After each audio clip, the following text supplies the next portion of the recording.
So before we move on to another lesson, I think it's probably a good idea to just recap what we saw in this example. There was a lot of steps and a lot of things going on, so maybe just jot these down for your own reference later. The first step we had to do when we saw this polynomial in this standard form is we needed to get everything over on one side. So bring all the terms to the left. That'd be step one. Bring all the terms to the left.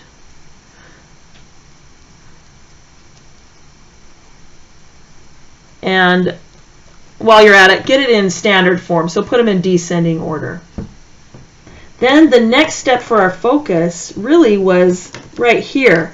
All of this work that we did was to get that into factored form. So we worked on factor it. Factor.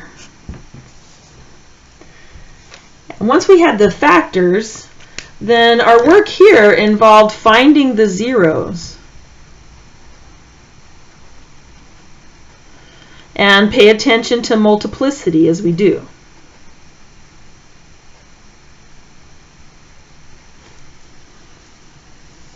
Then we organized everything on a graph along with a sign chart. So it's a quick sketch of a graph, but we have a sign chart to help us answer the question.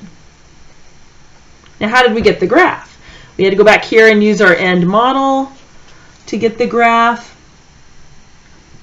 And then our decision was made by our way back here. We wanted positive outputs, so we want to go back and check what was the inequality that we wanted so we could highlight the right selections.